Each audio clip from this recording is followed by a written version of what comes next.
Palabas na sila sa immigration eh, paalis na aeroplano. Ayan eh, para sa mga bata ito lahat eh. Sayang. Yan layo ng Africa. Diba? Ayan yung mga gamit na natira.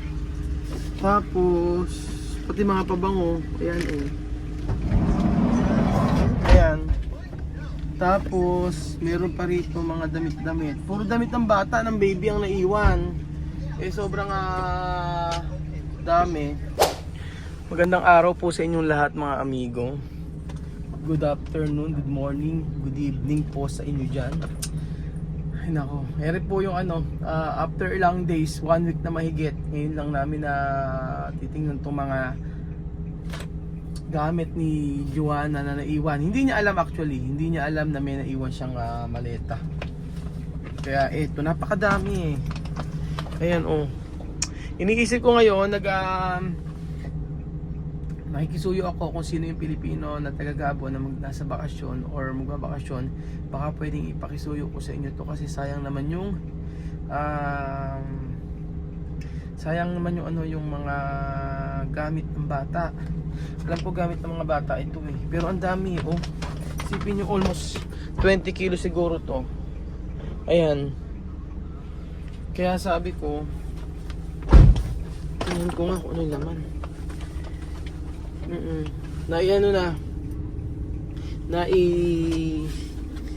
Hindi alam ni Joanna na may mga damit siya dito. Ayan po. Ay nako. Nakakahinayang kasi itong mga damit ito ay ayan. Ito yan. Naku. Pati yung mga pilukan na iwan ni Joanna. Oh, ang dami. Ang dami niyang gamit dito. Ay, pati yung sa... Oh, ayan, oh. Bumili siya ng mga pabango. May mga pabango dito. Tapos, yung sa baby na nadala niya. Hindi niya nadala, oh. Tapos ito, kay Bambino. O sa baby yata ito. Ito yung mga pinag-shopping ni Glendin eh. Oh, meron pa. Yung sa short ng baby. Kaya po nakikisuyo ako.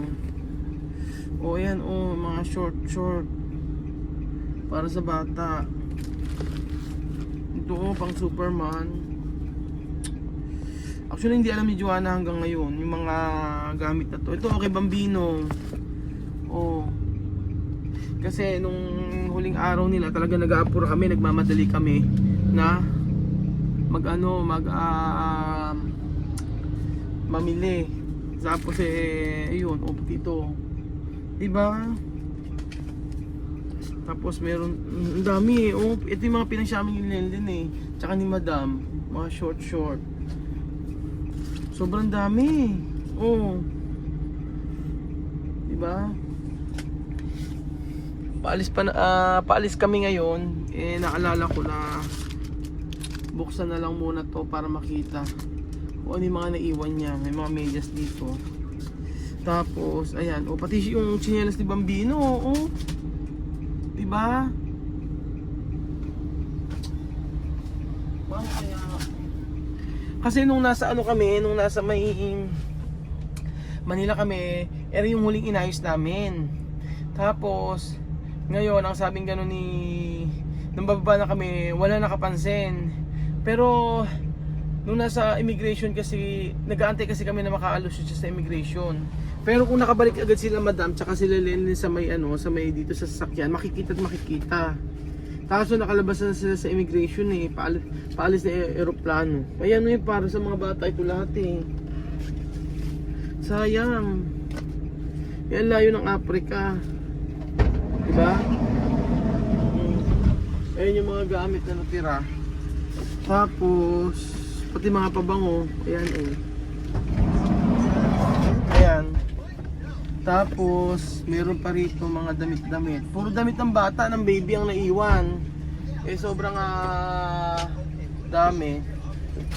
Ikaw Chuche no, iyan mo ako. I-video mo ako. Ayan, si Chuche ng ikaw muna mag-video sa akin no. Halika na. Para ganyan mo na siya. Hawak mo lang ha. Ayan, hawak mo lang si Daddy. Tapos, meron pa dito mga shorts. Ayan. Oh, ang cute yan, ano? Ang sagot? Opo. Ang cute ba? Oh, it's para sa baby to. Ang dami, lahat ng halos gamit ng baby. Oh, naiwan lahat. Oh, Chuchen. Ano masasabi mo dito? Ang ganda ba? Ha? Maganda. Oh, tingnan nyo lahat ng sa bata. Medyo lahat ng sa bata ay na ano eh, nadala. Nandito lahat ng mga gamit ng baby. Oh. Ano kaya dadalhin ko? Hindi na siguro alam din ni ano. Hindi na rin siguro alam ni Joanne yung mga nangyayari that time. Kasi that time, Matanggal-tanggal ko kasi yan eh. Tanggal ko pa doon sa oh, para sa baby, oh. Punta ka daw sila. Ayan, ang gaganda. Halos lahat ng pinamili andito. Mga nakagaya sa kanila. Yung short ni Joanna. Pakikuha mo nga Tapos yung mga ano niya, Ay, no, yung mga gamit niya sa katawan. Mga shampoo andito. Diba? Tapos yung pilukan niya, naiwan niya yung pilukan niya. Wala na. Saka yung mga sabon-sabon, andito lahat. Oh.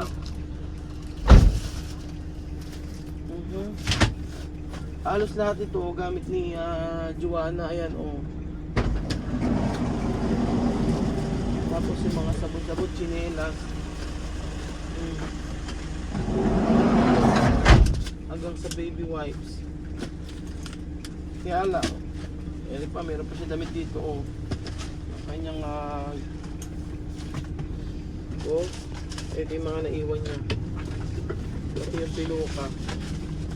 Tsaka yung mga deodorant niya naiwan. Ito ay mga ganito. Sayang. Ano na ba sila? Thank you, Chuchen. Ayan, pinag-ano tayo ni Chuchen. Ay, mami, lahat pala nang naiwan yung sa baby eh. Sabi ko na sa'yo, di ba? Ayan, lahat ng naiwan sa baby. Ang dami pa doon. Sayang. Kasi that time nung that time na nag-ano kami, nano sa may immigration, sila din nag-aantay sa labas kayo nag-aantay eh, no? Hindi kayo agad pumasok sa ano. Hindi sila agad pumunta sa sakyan. Tapos nung sabi namin, bumalik na kayo, nang bumalik sila sa sakyan, tsaka lang nakita. Eh, hindi na namin maihabol. Hindi ko din maalaman bakit hindi naalala ni Joanna lahat ng mga malita. Tapos, ang alam ko, meron pang, hindi nila kabisado yung mga malita nila. Ayun, yun ang sinasabi ko kapag dapat nasa may biyahe, ay ang gawin nila, pagka nagbabiyahe, dapat yung malita nila meron tali na magkakamuka para alam nila kung ilan. Tsaka, bawat tao, dapat yun yung malita na alam nila na dapat nilang anuhin, hawakan. Kagaya yun sa baby, oh. Ang dami, sayang. Kaya lang, paano nga ito madadala? Papaayos ko na lang uli. Hindi kasi maayos din yung pagkakalagay kasi nagmamadali kami. Ayan po mga amigo. Para sa baby pa naman lahat yan. Yung iba kay Bambino. Pero may nadala ba yung kay Bambino? Meron naman nadala? Meron din nadalang pang baby, marami kasi yan. Marami daw sa pang baby, hinati lang. So siguro hindi na malaman ni Joanna. Oo. Kapirasong, ganyan pala mga presyo ng mga damit ngayon. Isang damit lang. Oh, di ba? Ang kukit pa naman ng mga damit-damit. Pati pabango. Ganyan na ba presyo ng mga damit ngayon? Ba't ganyan kamamahal?